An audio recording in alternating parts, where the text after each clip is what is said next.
Una vez más, estamos en el podcast Solo Tú con el doctor Lauro Amezcua Patiño, psiquiatra, por más de 3 décadas. Es una persona muy reconocida en el estado de Arizona y ahorita estamos para todo el mundo, queramos con información muy interesante y muy valiosa. El día de hoy vamos a estar tomando el tema, hablar sobre los detalles sobre los trastornos de atención en todas las edades, el diagnóstico, tratamiento y sus complicaciones. Doctor, qué gusto verlo una vez más, doctor. Otra semana más.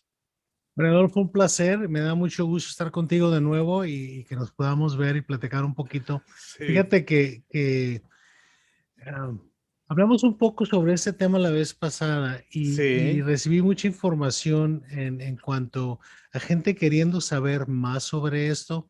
Por eso decidí que habláramos sobre este tema en un poquito más de detalle esta vez, ¿no? Porque la gente parece que tiene un poquito de hambre de saber más, sobre todo por la cuestión de los niños y los adolescentes, ¿verdad?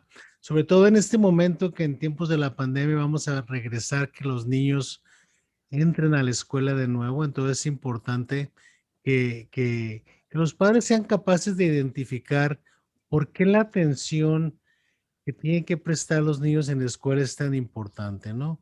Entonces vamos a platicar un poquito más sobre eso, qué es el trastorno de atención en los niños, los jóvenes, cuáles son las complicaciones, qué sucede con los adultos.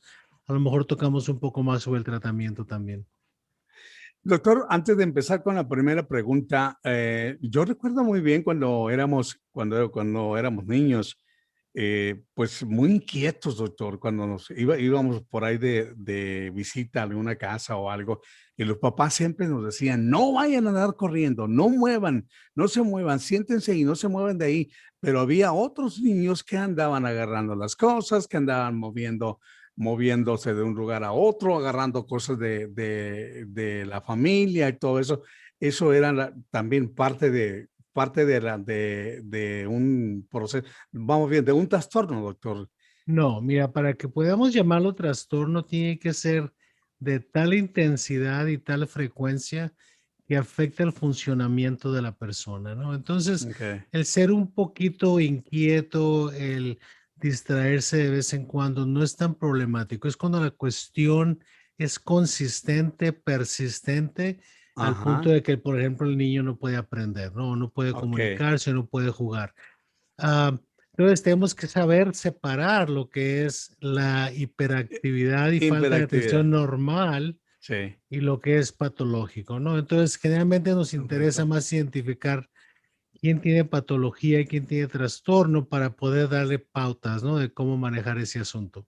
Gracias, doctor, por contestarme eso, porque yo siempre mi madre nomás me miraba y yo ya sabía que cuando llegaba a la casa, ¿verdad? Me decían, nos vamos a comer el pollito a solas allá en casa. Y Mm. ya sabrá, doctor, la chancla, doctor. Exacto, la famosa chancla mexicana, que Exacto. probablemente en otras partes del mundo también, pero a todos nos tocó vivirla, ¿no? De cualquier manera nos tocó vivir, Exacto. nos vamos a comer el pollo a solas. Doctor, ¿qué causa este trastorno? Mira, el primero hay que entender que el problema de trastorno de déficit de atención e hiperactividad es una enfermedad, es algo con lo que se nace, no Ajá, es una enfermedad que se adquiera. Ahora, tengo que decir, algunas personas pudieran adquirir algo que se parece al trastorno de déficit de atención e hiperactividad. Si, por ejemplo, tienes un accidente vascular en el cerebro o tienes un golpe en la cabeza muy fuerte, entonces puedes manifestar síntomas parecidos. Pero para que tengas tú un trastorno de déficit de atención y de hiperactividad, es muy importante que reconozcamos que hay ciertos parámetros, ¿no? ajá, Generalmente hay lo que llamamos los factores de riesgo, ¿no? ¿Quién está a ok, riesgo de tener esto, no? Entonces, por ejemplo, si tienes padres o hermanos que se han diagnosticado con ese trastorno, entonces tú estás a un riesgo más alto de tenerlo. Si, por ejemplo, en el embarazo o durante la niñez te expones mucho a ciertos parámetros como el plomo, ¿no? O toxinas ambientales. También se ha visto que niños que están expuestos a esos tóxicos cuando están muy pequeños pueden padecer ese síndrome. También vemos mucho en los padres que abusan drogas durante el embarazo, sobre todo la madre que abusa drogas durante el embarazo y expone al producto del embarazo, que es un niño o una niña, a esas drogas, también vemos el síndrome que se presenta.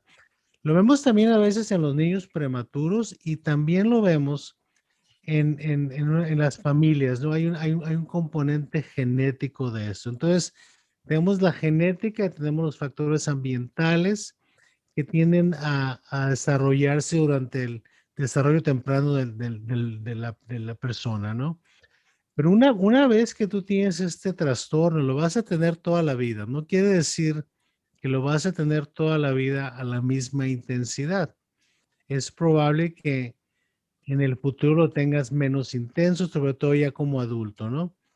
Entonces, es un trastorno con el que se nace, pero que tiene implicaciones biológicas, psicológicas y sociales, ¿no? Entonces, hay que también reconocer cuáles son los síntomas, ¿verdad? Y el síntoma más común es que persistentemente no puedes poner atención, te distraes mucho, ¿verdad? También los muchachos tienen o las niñas tienen una tendencia a no poder estar sin moverse. Hay una hiperactividad, ¿verdad? Ujú. Y todos hemos conocido niños y adultos de ese tipo que no se pueden sentar más de 5 minutos, se tienen que levantar, ¿verdad? Y el tercer factor es la impulsividad, que tienen mucho problema en no responder, como si los frenos del cerebro no funcionaran muy bien. Y todo eso está mediado por los lóbulos frontales, ¿no? Entonces, hay que acordar, si tienes un pequeño o un adulto o un niño en la escuela que no puede poner atención, que está muy hiperactivo y que es muy impulsivo, a veces hasta cierto punto agresivo, se va a manifestar, por ejemplo, que no pueden hacer cosas en mucho detalle, no escuchan, no pueden seguir instrucciones bien, ah, pierden mucho las cosas, tienen una tendencia a dejar las cosas para mañana, ¿verdad? Entonces, pero por otro lado, tienen la capacidad de enfocarse en una sola cosa por mucho tiempo. Por ejemplo, los, ah, los aparatos electrónicos, la televisión. Entonces, los padres se confunden mucho porque dicen, mi hijo está muy mal en la escuela, no pone atención, los maestros se quejan, pero viene aquí y se pone a ver la televisión, ¿verdad? O se pone a jugar con los videojuegos y nada lo distrae. Lo que sucede es que llamamos eso hiperatención, que el niño o la niña pueden poner atención en una sola cosa por mucho tiempo, pero niegan todo lo demás que está alrededor de ellos. Entonces, hay que reconocer que ellos pueden poner atención en ciertas cosas por mucho tiempo si les interesa y el cerebro elimina todo lo demás, ¿verdad? La hiperactividad se manifiesta mucho en que los niños son muy inquietos, ¿no? Ahora, los niños normalmente son inquietos, pero imagínate que son inquietos 10 veces más, ¿no? Están en constante movimiento, van de un lado a otro, están trepando en diferentes lugares, andan subiéndose a las paredes, a los muebles, ah, no saben esperar su turno. Si los pones en una fila para entrar al cine, se empiezan a inquietar y empiezan a moverse y se empiezan a salir de la fila. Entonces empieza a tener ciertos asuntos que al principio los vemos como no muy problemáticos, pero si los mueves al ambiente de escuela, por ejemplo, al ambiente de un salón, entonces les va a tomar mucho problema. ¿Por qué? Porque se van a distraer, porque están distrayendo al niño de atrás, porque están hablando cuando no deben de hablar, porque se levantan del asiento. Y no es necesariamente que lo están haciendo por problema de conducta, lo están haciendo porque su cerebro así funciona, ¿no? Doctor, ¿qué fue lo que dijo? No, no, para nada. Ahí ves la Doctor, importancia de poner atención, sí, ¿no? ¿verdad? Exactamente, doctor. Parece que usted me está leyendo la mente, doctor, o le platiqué en alguna ocasión, pero me está usted describiendo, doctor, cómo soy yo. No sé si esos ojos tan fuertes que tiene el psiquiatra, y a veces digo que a veces lee la mente. Y por eso la gente dice, no, no quiero ir con un psiquiatra porque vas a ver más de lo que te quiero decir. Sí, No, para nada. pero acuérdate que hablamos de intensidad, frecuencia y Sí, disfuncionalidad, ¿no? Entonces, sí, y eso es importante, mira, porque los niños en general, todos los niños sanos, sí, tienen cierto problema de poner atención, cierta hiperactividad, cierta impulsividad, sobre todo los niños antes de que entren a la escuela primaria, ¿no? sí, Entonces, no podemos decir que porque son así tienen el trastorno, ¿verdad?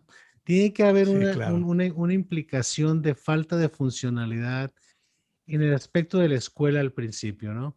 Ahora, te voy a decir, yo he visto niños de 3 o 4 años que son obviamente hiperactivos y no pueden poner atención porque son terriblemente diferentes que el resto de los niños y tienen mucho problema en manejarlo los padres, ¿no? Pero es más la excepción que la regla, digamos. Doctor, habló usted de que esto con este problema o con este trastorno se nace. Ahora, habló también que de cuando los padres usan drogas. Eh, Vamos a poner un ejemplo. El padre usa drogas y la madre no usa drogas. ¿Puede haber un riesgo que nazca un niño con este tipo de trastorno? Sí, sí hemos visto también en el uso de drogas en cualquiera de los dos padres, pero más frecuentemente en la madre, ¿no? Ujú, Y tiene mucho que ver en qué, durante qué parte del embarazo, pero sí vemos una sobrerepresentación de niños con trastorno de déficit de atención cuando el padre tiene problemas de drogas. Ahora, es importante entender que una de las complicaciones de una persona que nunca se le trató este problema es que pueden tener problemas de drogas. Entonces, ujú. tenemos una sobrerepresentación de gente Wow. con síndrome, con trastorno de déficit de atención que usa drogas. Entonces, hay también un factor genético, ¿no? Entonces, hay combinaciones de factores. También nos hablaba que con ese problema vamos a vivir toda la vida, doctor. Exacto. Lo que sucede, mira, para entender cómo evoluciona este problema, tenemos que entender que el cerebro es un órgano en constante cambio, sobre Ujú, todo desde el momento que naces hasta que cumples como 25 o 26 años, ¿no? ujú, Entonces, durante ese tiempo, el cerebro hace conexiones nuevas y se adapta, ¿no? Es un proceso de adaptación a nuestro medio ambiente y a las necesidades que tenemos, ¿no? Entonces, podemos decir que el cerebro se especializa. En mi experiencia, la persona que tiene trastorno de déficit de atención, hiperactividad de niño, lo va a tener como adulto, pero a lo mejor no necesita tratamiento como adulto, dependiendo de a qué se dedica, qué carrera tiene, porque el cerebro va ajustándose, ¿no? Entonces, lo más importante es reconocerlo de temprana edad y tratarlo en esa edad. No quiere decir que no lo podemos tratar en los adultos, sí, pero es importante reconocer que entre más temprano lo tratemos, mejor es el pronóstico, ¿verdad? ¿Por qué? Porque el que tú crezcas sin atención y con hiperactividad va a tener implicaciones en el desarrollo de tu personalidad también. ¿Por qué? Porque es una persona intensa, los niños no quieren jugar contigo, empiezas a ándele, sentir rechazo, exacto. empiezas a sentir que eres diferente y Ujú, luego te puedes volver más agresivo y te metes en ujú. más pleitos. Entonces, todo ese tipo de complicaciones van a impactar tu sentido de valor como ser humano y tu personalidad en cuanto a cómo te defiendes tú del mundo, ¿no? Perfecto, doctor. Muy bien entendido y muy bien explicado de parte de usted. Doctor, ¿cómo sabemos si la falta de atención es normal para la edad o es un trastorno? Mira, generalmente tratamos de identificar esos niños en el primer año de escuela primaria, Ok, ¿no? Porque es cuando se empieza a ver cierta demanda de atención que va más para allá de lo que se requiere en preescolar, lo que se requiere cuando el niño está creciendo, ¿no? Entonces, lo que empezamos a notar es que los niños son diferentes. Tú puedes ver la diferencia en problemas de atención, ¿ok? En la ujú, mayoría de los niños y cómo estos niños les empiezan a tener problemas de aprendizaje, empiezan a ok. tener problemas en sus calificaciones, empiezan a tener ciertos problemas de conducta, empiezan a notar cierta irritabilidad y agresividad. Entonces es importante reconocer ciertos patrones. Un niño que no tiene el trastorno va a ser un niño que de repente pierde la atención o lo distrae a alguien o de repente se excita un poco y está, digamos, un poquito hiperactivo, ¿no? Pero no es consistente, no es todo el tiempo. Lo que sucede con el síndrome de déficit de atención es que es todo el tiempo, es intenso Ujú, y se nota en por lo menos dos aspectos de la vida del niño, ya sea la escuela y la casa, ¿no? También a veces ujú. se ve en otras actividades como deportes, ese tipo de cosas. Pero si tú lo reconoces que es intenso, es persistente, está afectando la actividad del niño en la casa y en la relación con la familia, lo mismo que en el aprendizaje de la escuela, entonces vale la pena cuestionarlo, ¿no? O sea, el hecho de que tenga el problema no quiere decir que el papá o la mamá o el maestro tienen que diagnosticarlo, pero es importante identificar y referir, ¿no? Referir a un profesional para empezar a hacer un diagnóstico diferencial, empezar a buscar si existe el problema o no. Doctor, está hablando mucho de la educación y también del aprendizaje. Cuando un niño no está poniendo atención en clases, cuando se distrae y todo ese tipo de cosas. Yo recuerdo, doctor, siempre salgo con mis recuerdos, pero yo recuerdo cuando estaba en la primaria, eh, pues en el pueblo, ¿no? Eh, volaban los gizazos y volaban los borrazonazos, los borrador, doctor, porque estaban inquietos, no estaban poniendo atención. ¿Ese tipo de niños es algo parecido a lo que usted está diciendo? Porque a mí me tocaron muchos gizazos, doctor, en la Mira, frente. las técnicas de forzar atención que se Sí. utilizaron cuando tú ibas a la escuela, cuando yo iba a la escuela, eran muy agresivas y no efectivas, ¿no? ¿Por qué? Ok, Porque no es un problema de que el niño no quiera poner atención, es un problema de que el niño no puede poner atención. ok. Entonces es Ujú. importante saber que esos niños, y generalmente son víctimas de abuso físico Sí. frecuentemente porque son niños muy inquietos, ¿no? Entonces, la idea de que los vas a hacer que pongan atención con nalgadas o con un gizazo en la cabeza, o yo me acuerdo del metro que usaban las maestras El cuando metro. estábamos creciendo, ¿no? Y te llevan y te pegaban en la cabeza con un metro de madera, ¿no? Sí, No ajá. funciona, no es una manera adecuada de llamar la atención del niño porque le vas a golpear en la cabeza en 2 minutos después va a estar distraído de nuevo. Es Ujú. importante reconocerlo y que el niño reciba ayuda profesional. ¿Por qué? Porque hay maneras de ayudar al niño biológicamente, psicológicamente, socialmente, para que el niño pueda mantener la atención que se requiere. Mira, no nos damos cuenta de qué tan importante es la atención en el crecimiento de un niño hasta que no la tienes, ¿ok? Ujú. O sea, el poner atención, el no ser hiperactivo, el tener paciencia, el ser organizado, todas esas son funciones del cerebro y si no están funcionando de una manera adecuada, va a tener consecuencias en el crecimiento de ese niño, ¿no? O sea, desgraciadamente en mi trabajo yo termino viendo muchos de estos niños en los hospitales psiquiátricos, ¿no? ¿Por qué? Porque nunca se les atendió, nunca se reconoció, desarrollaron problemas de conducta, agresividad, ah, muy desafiantes con la autoridad, problemas de impulsividad que los metió en problemas con la ley, Ujú. problemas de ansiedad, problemas de suicidio. Entonces, lo que tratamos de identificar no es nada más porque nos interesa que el niño ponga atención, es para que el niño crezca de una manera saludable y funcional, ¿no? Recuerda que la educación de los niños, ya sea en la casa, en la escuela, en los deportes, está dirigida a que el niño tenga una capacidad de vivir su vida independientemente como adulto, ¿no? O Claro. sea, no lo estamos educando para sentirnos orgullosos de que hicimos muy Sí. buen trabajo o que Ujú. somos muy buenos padres. Estamos educándolos para que tengan las herramientas necesarias para defenderse en el mundo, ¿verdad?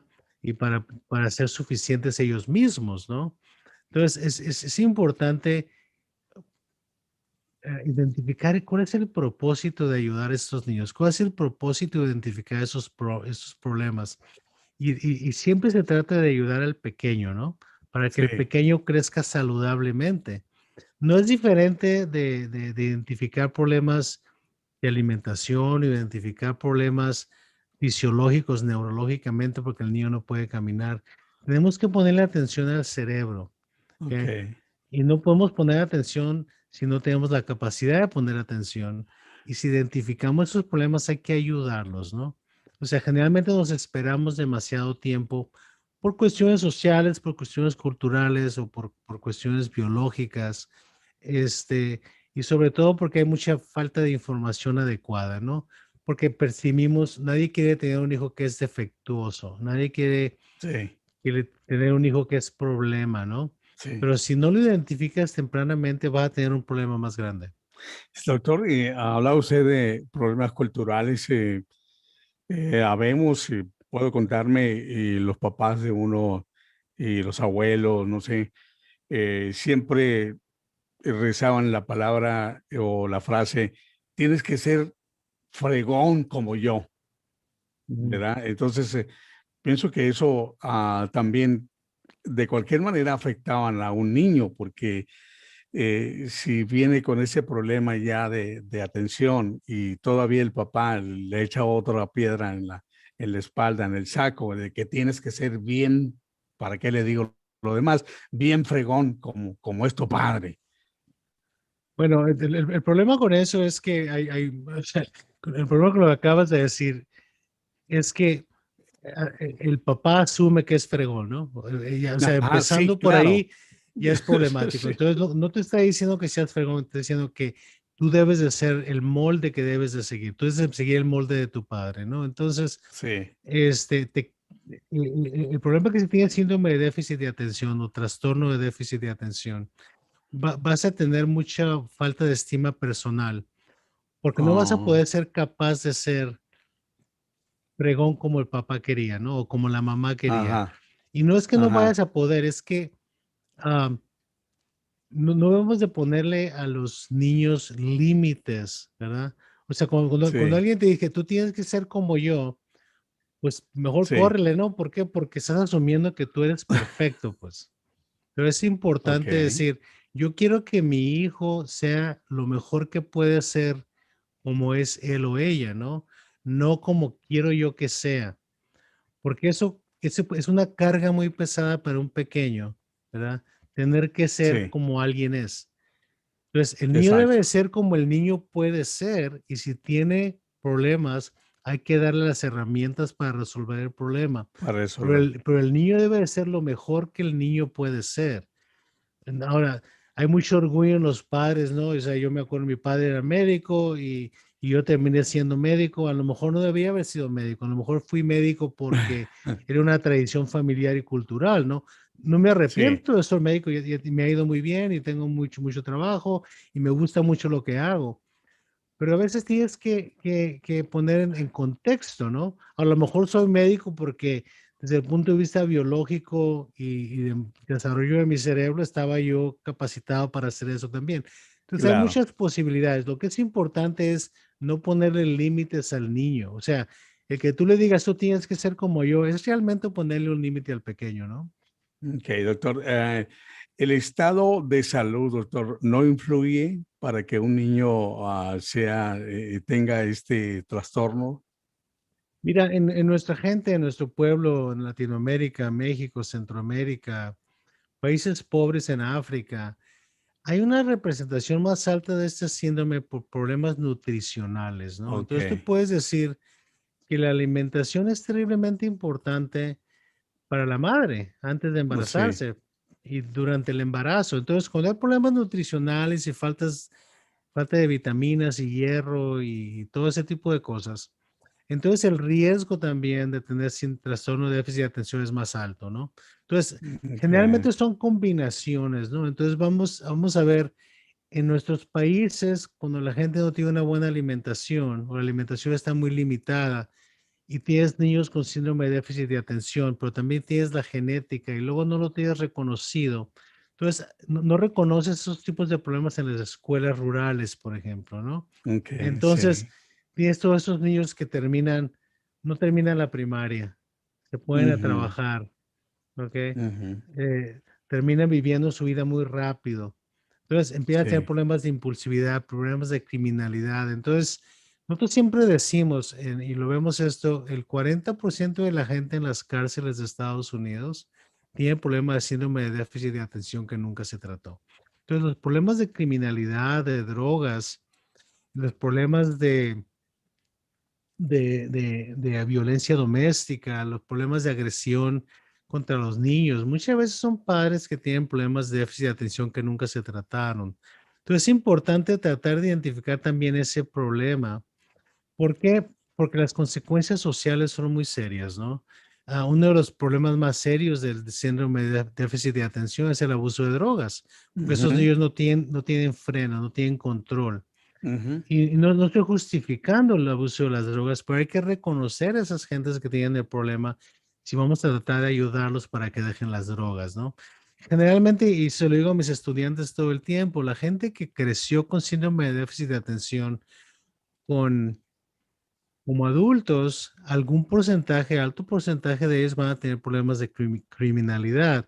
Y es porque el criminal con déficit de atención no es un buen criminal.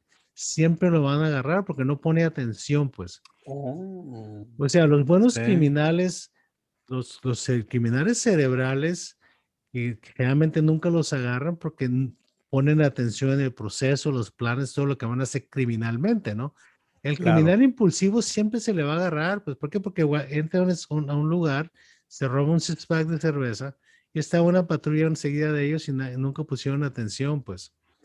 Ahora ya les pasó Oh, 10 veces y ahora los arrestaron 10 veces, ya ujú, tienen una historia, ¿no? Y van a terminar en la cárcel por ujú. más tiempo. Entonces, aún para cuestiones negativas, si tú vas a tener éxito en lo que vayas a hacer en la vida, necesitas tener paciencia, necesitas tener atención. Perfecto, doctor. Doctor, las personas que están en este entorno de este trastorno pueden ser buenas para alguna asignación, por ejemplo, para un deporte, por ejemplo, para en la escuela que tengan buenas calificaciones y no tengan otro o algo más que otra cosa en que sean diferentes o que sean buenos. Talentos, digamos, ¿no? Que tengan Talento, algún sí, sí, talento. algún talento más, sí, claro. La verdad es que sí, mira, hay ciertas teorías genéticas evolutivas, ¿no? Sí, Ah, en lo que llamamos filogenética, que quiere decir ¿por qué tenemos ciertos déficits genéticos? ¿Por qué existen? ¿Qué propósito nos da que exista gente genéticamente con problemas de atención? Y se piensa, hay unas teorías que dicen que la gente con déficit de atención, digamos, hace 10,000 años, eran probablemente los cazadores de la tribu. Y era porque ellos tenían que irse de la tribu, y generalmente la gente que tiene ese tipo de trastorno no crea unas conexiones emocionales muy fuertes, ¿no? Entonces, ellos tenían que irse de la tribu a cazar, ¿verdad? Y manejaban muy bien sí. los espacios abiertos, se podían ah, hiperenfocar, digamos, en ciertas cosas y y son muy buenos cazadores. Entonces, ellos trabajan muy bien en los espacios abiertos, ¿no? Y la cuestión de no crear conexiones emocionales te permitía no saber si vas a regresar a la tribu, pues. Entonces, Ujú, eran gente impulsiva, agresiva, buenos cazadores, y no les importaba si no regresaban, ¿no? claro. Entonces, el problema es que ahorita ya no tenemos necesidad de gente así, pues porque Ok, todo está ya requiriendo mucha más atención. Pero yo siempre he visto y le digo a los maestros a veces que sería muy importante que trataran de educar a los niños que tienen problemas de déficit de atención en espacios abiertos, abajo de un árbol, ¿no? claro. O sea, que tengan la oportunidad de distraerse y regresar su atención. ¿Por qué? Porque funcionan mejor ellos en espacios abiertos. Entonces, lo veo también cuando se convierten en adultos y van a ir a la escuela, digamos, al colegio. ¿Qué tipo de carreras van a seguir ellos, no? Por ejemplo, la decisión de tratar a un adulto que lo tratase como niño y como adolescente y ahora es adulto, la decisión de tratar ese problema como adultos con medicamentos, por ejemplo, depende mucho ¿De qué trabajo va a hacer esa persona? Ahora, si esta persona se va a dedicar a arreglar relojes, pues van a necesitar medicamento, pues. ¿Por qué? Porque eso requiere un nivel de atención excesivo. Pero si Mm, van a ser oficiales en un parque nacional, que se van a subir un carro y van a andar en espacios abiertos, a lo mejor no necesita medicamentos, ¿ok? Entonces ujú. el tratamiento está muy basado en cuanto a cómo queremos que funcione la persona, ¿no? Perfecto, muy bien, doctor. Doctor, ¿cómo podemos darnos cuenta de que alguien sufre este trastorno? Mira, lo más importante es darnos cuenta temprano en la escuela. Y Claro. generalmente los niños hiperactivos se identifican más fácilmente que los niños que no tienen hiperactividad, porque hay tres tipos de trastornos de atención y de hiperactividad. Uno se llama el combinado, niños que tienen un balance entre poca atención, digo, no pueden poner atención y tienen hiperactividad. Hay un grupo que no tiene hiperactividad, nada más tiene falta de atención. Mm, Y existe un tercer grupo que tiene buena atención, pero muy hiperactivos, ¿no? Generalmente los niños mm, hiperactivos son más fáciles de identificar porque no dejan de moverse, pues. ¿Ok? ujú, Pero son los niños que se refieren a evaluación más fácilmente. Pero generalmente no le ponemos atención a los que nada más tienen, a los que nomás se distraen, ¿ok? Entonces, los ujú. dos grupos, el que tiene hiperactividad se le va a identificar, el que no tiene hiperactividad es difícil reconocerlo, sobre Sí. todo niños que son muy inteligentes, que no necesitan mucha atención para aprender. A esos niños les va bien en la escuela del primero, segundo, tercero, cuarto año de escuela, pero llegan al quinto, Ujú. sexto, séptimo y empiezan a tener problemas, ¿verdad? Porque la Ok. escuela es más difícil y ya la capacidad intelectual no les ayuda con el aprendizaje, entonces requieren más atención. Y eso se ve muy sobre representado en las niñas, sobre todo. Las niñas tienden a Ujú. tener problemas de atención con menos hiperactividad, ¿no? Entonces, a mí me toca mucho ver niñas que funcionaron bien con la atención que tenían en la primaria, parte de la secundaria, un poquito de problemas en, digamos, en el 11, 12º año de la secundaria. Pero cuando se van al colegio y se colapsa el proceso de ayuda que tenía, ¿no? La estructura de la escuela, la estructura de la casa, se van y empiezan a tener muchos problemas en el colegio y se Ujú. deprimen y regresan deprimidas, ¿ok? Sí, Quejándose que tienen depresión, falta de estima personal. sí.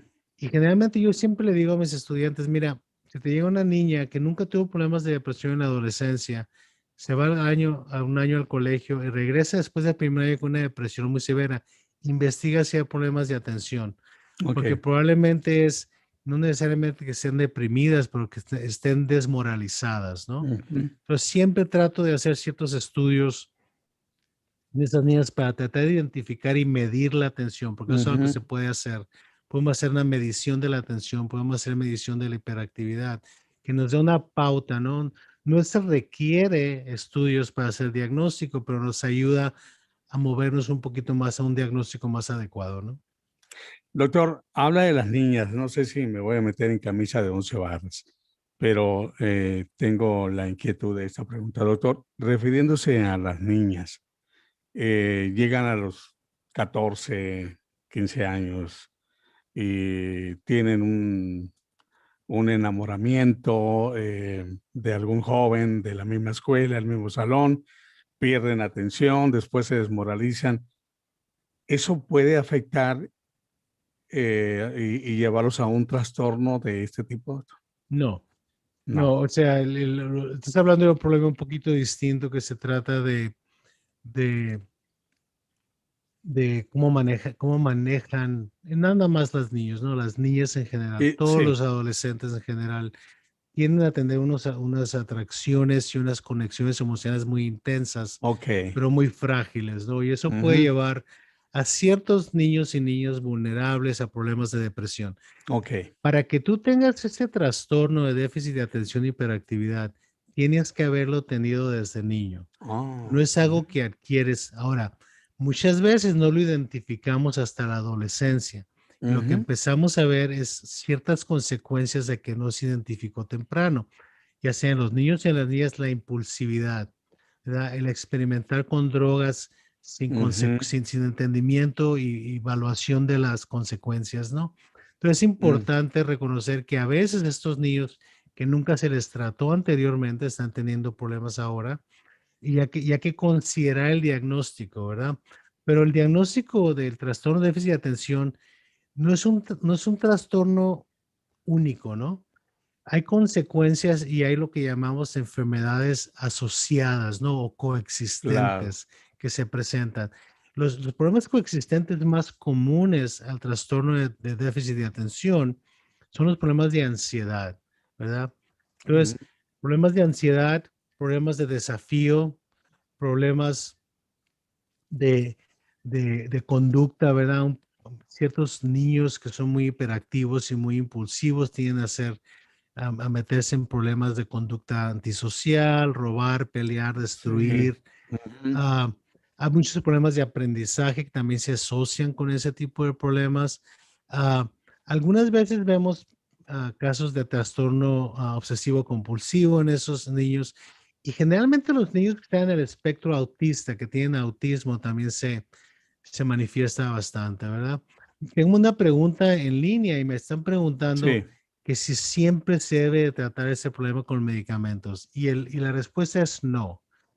No, o sea, hay que identificarlo y hay que proveer a la familia y al niño opciones de tres tipos: medicamentos, psicoterapia y cambios de conducta, ¿verdad? Todo esto en el contexto de que tengan acomodaciones en la escuela también. Entonces, los medicamentos generalmente los usamos para los casos más severos, ¿verdad? Y en los que los niños han tenido más problemas de aprendizaje, ¿ok? También lo utilizamos más en los que tienen más problemas de conducta. Entonces, de nuevo regresamos a lo mismo. Los medicamentos no son el tratamiento de trastorno de déficit de atención, son el tratamiento de los síntomas asociados con este trastorno. Pero la rehabilitación del niño requiere intervenciones más complejas, terapias cognitivas, hay un tipo de terapia que le llamamos ah, análisis de conducta aplicado, que es una conducta, es un tratamiento muy especializado para los niños que tienen problemas de, de ese trastorno, pero también para los niños con problemas de autismo. Ah, generalmente las terapias de platicar con ellos no funcionan muy bien, ¿ok? El sentarte a ujú, platicar con ellos y tratar de convencerlos de que sí, lo que están haciendo está mal no funciona muy bien con estos niños. ¿Por qué? Porque no ponen atención, pues. El problema es que no ponen estamos atención. ahí, Entonces, no puedes sí, esperar que te pongan atención a lo que estás diciendo. ujú. Tenemos que reconocer eso, ¿ok? Y tenemos que reconocer que tenemos que ayudarles a tener mejor atención para poder rehabilitarlos mejor, ¿no? Doctor, precisamente tengo esa pregunta, doctor. Ah, ¿Cómo se trata ese trastorno? Usted ya Mm. nos explicó un poco más, pero más así, más a Más, fondo. más a fondo, mira, los Sí, medicamentos son muy importantes y no hay que tenerles miedo, ¿ok? ok. Pero lo mismo esos medicamentos para ese trastorno, como es para la depresión, como es para la ansiedad, no son una panacea, no es una situación de causa y efecto, ¿no? Si tomas el medicamento ya no tienes el problema, no. Tenemos que Ujú. verlo como, como si estuviéramos tratando de balancear cosas Balancear. muy intensas, ¿no? Entonces, el medicamento es una herramienta para balancearlo. Véalo como si fuera una sinfónica, ¿no? Mm, Y tenemos un montón de instrumentos en el cerebro y sí, todos están tocando a diferentes niveles, diferente sí. intensidad, diferentes tonos. Entonces no suena bien. ¿Ok? Ujú, Entonces ujú. el tratamiento es tratar de poner esa sinfonía a que se Sí. oiga mejor. Tenemos que Oh, bajarle el volumen, tenemos que mover los tonos, tenemos que ajustar aquí y ajustar allá para que suene mejor. ¿Qué es lo que suena oh, mejor? La funcionalidad, que la persona funcione mejor. Lo mismo hacemos en la depresión. Los antidepresivos no resuelven el problema de la depresión, pero balancean la balancean. intensidad para que la persona la pueda manejar de una manera más, con más adaptación, ¿no? Entonces, los medicamentos vienen en varios sabores, ¿no? Tenemos medicamentos controlados, Sí. medicamentos no controlados, medicamentos que se utilizan mejor para la hiperactividad, pero es algo que tenemos que considerarlo, ¿no? Ah, yo les digo mucho a los padres, mira, si tu hijo tiene epilepsia, le vas a dar medicamentos para que no tenga convulsiones, pero Sí. el medicamento no le va a quitar la epilepsia, ¿ok? Nada más Ujú. le va a quitar las convulsiones. Hay Sí. muchas cosas que se tienen que hacer para que ese cerebro funcione mejor. Entonces, el Sí. medicamento que usamos no le quita al niño o a la niña ese trastorno, nada más le reduce la intensidad de los síntomas para que la persona pueda funcionar mejor. Sí. Ahora, de acuerdo con eso, es importante que reconozcamos que si el niño necesita medicamentos, los va a necesitar por mucho tiempo. Y los medicamentos tienen ciertas Sí. consecuencias, efectos secundarios. Entonces, es Claro. importante que reconozcamos y podamos monitorear los problemas potenciales, ¿verdad? Pero siempre en el contexto de riesgo y beneficio. Y yo siempre, siempre me gusta decir a la gente, ¿cuál es el riesgo de que no hagas nada, no? ¿Cuál es el Sí. riesgo de que no trates el Exacto. problema? Y el riesgo de no Ujú. tratar el problema son problemas de conducta, problemas de ansiedad, problemas de depresión, Sí. problemas de criminalidad, problemas de abuso de drogas. Entonces estamos tratando de mejorar la funcionalidad de la persona y tratando de prevenir complicaciones, ¿no?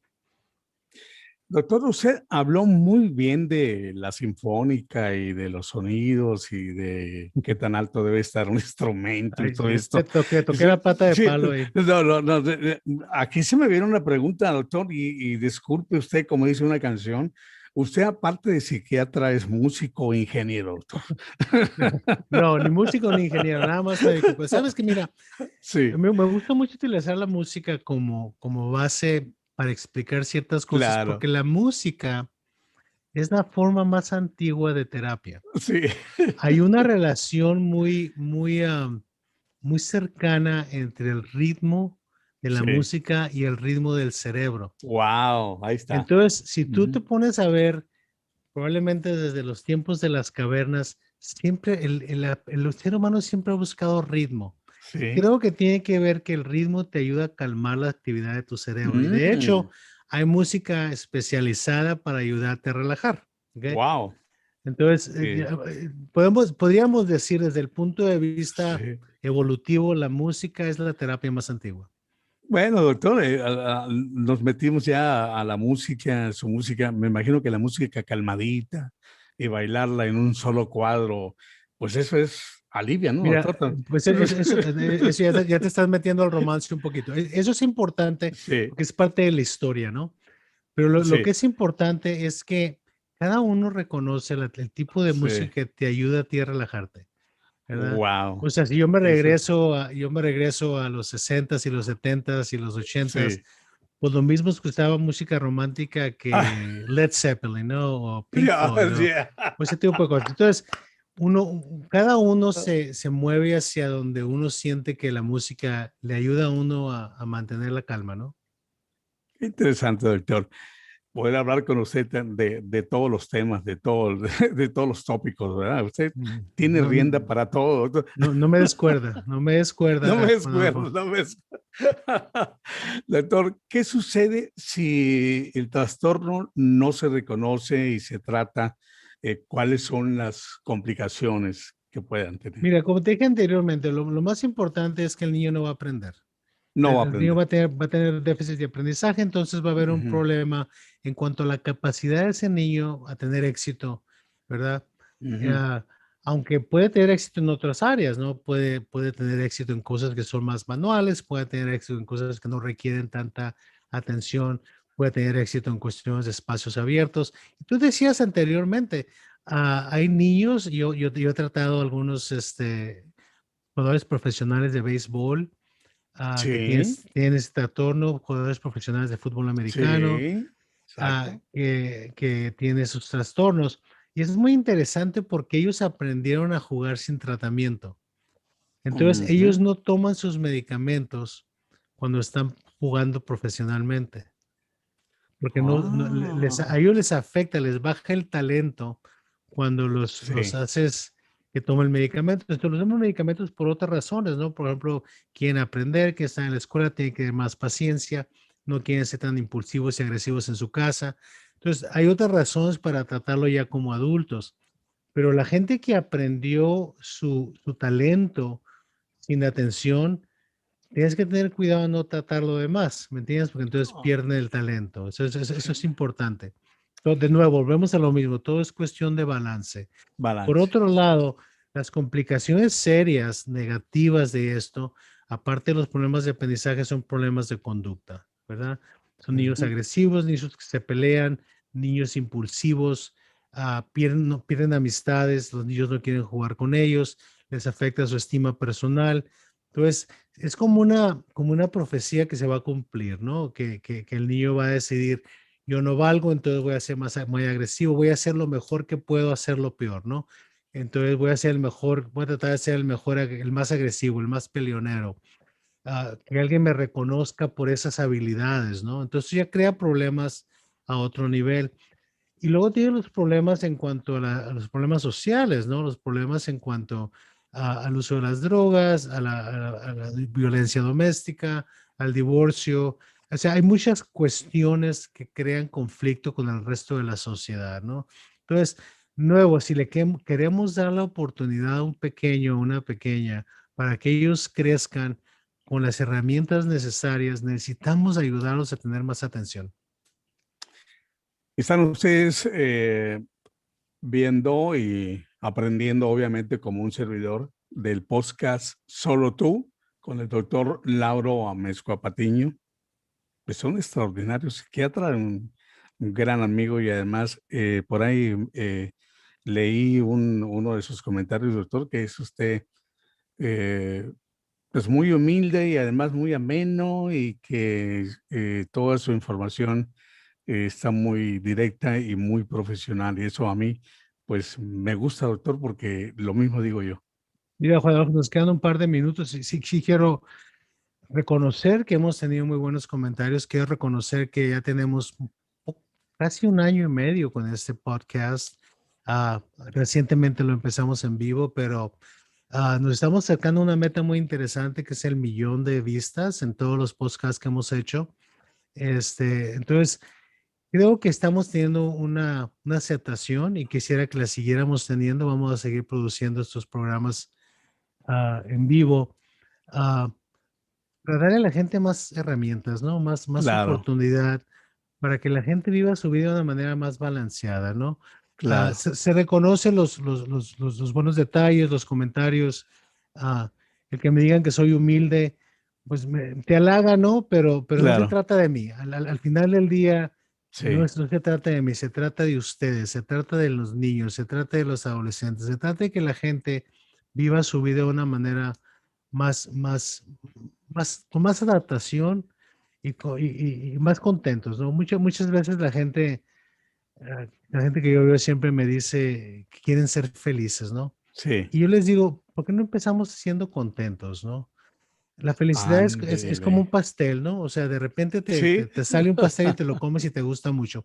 Pero hay que estar contentos, hay que estar contentos con sí, uno mismo y con el resto de la gente claro, y extender la mano, ¿no? O sea, ¿cómo quieres claro. que te ayude? ¿Cómo quieres que te dé Ajá. yo un poquito del conocimiento que yo tengo para que tú tengas más Ujú. opciones, ¿no? O sea, yo no tengo respuestas para la mayoría de los problemas, yo no puedo resolver la mayoría de los problemas, pero sí te puedo dar opciones.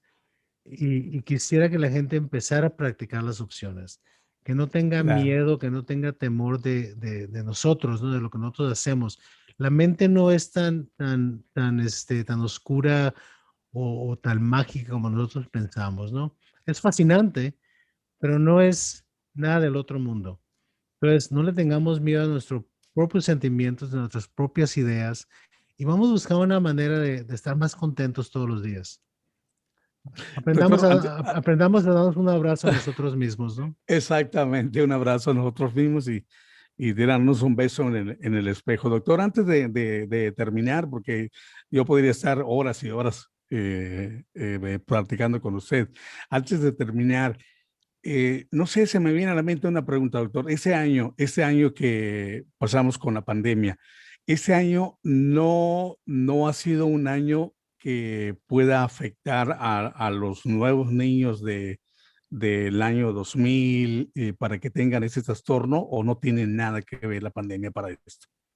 Mira, hasta el momento ha habido muchas complicaciones por COVID y hay complicaciones que son causadas por el mismo virus en ciertas Ok, personas que han tenido problemas neurológicos o sea, como resultado de ajá, esto, problemas vasculares en el cerebro.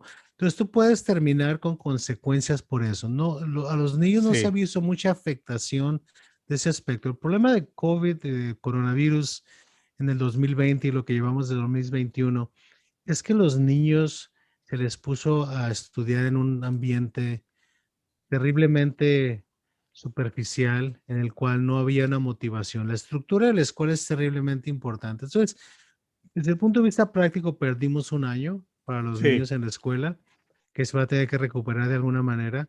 Y yo pienso que los niños vulnerables, sobre todo los niños con síndrome de déficit de atención, imagínate que esa enfermedad es genética. A veces uno de los padres o la madre tiene la enfermedad, el hijo tiene la enfermedad, y estás tratando sí, de poner a una persona adulta con no, síndrome, con ese trastorno, tratando de ayudar a un niño con ese trastorno a que ponga atención a una computadora, ¿no? Es imposible, sí, es imposible. sí, sí, Entonces, sí, muchos de mis pacientes que yo veo regularmente, adolescentes y adultos jóvenes, básicamente perdieron un año y los padres han tenido mucho problema con la conducta en la casa porque padres se frustran mucho, ¿verdad? Entonces sí, dicen, es que no estás poniendo de tu parte para sentarte a poner atención, ¿ok? ujú. Y eso es muy importante porque no es que el niño no estaba poniendo de su parte, no tiene parte que poner, ¿ok? Oh, sí, Mira, lo mismo eh, pasa cuando mandas a una persona como ese que tiene problemas de alcoholismo y tienes sí, ese trastorno y lo mandas a Alcohólicos Anónimos y tú esperas que sea capaz de poner atención en lo que se está platicando en Alcohólicos Anónimos. sí, Obviamente no va a poder poner atención si no está tratado, pues. sí, Entonces, exactamente. cómo se va a mejorar si no puede aprender nada? Porque tiene un déficit de atención neurológico. Y es importante entender esto, el trastorno de déficit de atención y hiperactividad no es un problema psiquiátrico, es un problema neurológico, es un problema neuropsiquiátrico. Entonces, no pensemos en esto como una debilidad de carácter, un problema de personalidad, es un problema neurológico que no es diferente de tener epilepsia, ¿eh? No sé qué está diciendo, pero déjeme agarrar mi copita, doctor. No, no, para nada, para nada, doctor. Es un placer platicar con usted y ojalá nuestro auditorio en todo el mundo que nos está viendo en este momento y los que nos van a ver después a otro horario, pues les haya servido toda esta información tan interesante y tan importante que realmente pues desconocemos, doctor. Algo que más que le quede decir a nuestro auditorio. Pues nada más, muchas gracias por atendernos, muchas gracias por permitirnos pasar un poquito de su tarde con ustedes y quisiéramos que nos sigan apoyando, que sigan reconociendo que tenemos algo que dar y estamos con ustedes de nuevo la semana entrante. Claro que sí, doctor. Pues lo vuelvo a repetir, doctor. Lo voy a decir a los cuatro vientos. Un placer, doctor, estar con usted y que me dé la oportunidad. Amigos, pues no se pierdan esos programas que están bien dirigidos por un gran profesional como es el doctor Lauro Amezcua Patiño, psiquiatra por más de 3 décadas con mucha paciencia y además con una sonrisa siempre en los labios, los va a atender a todos ustedes. Nos vemos, doctor, en el próximo podcast, la próxima semana. Gracias, Adolfo. Gracias, doctor.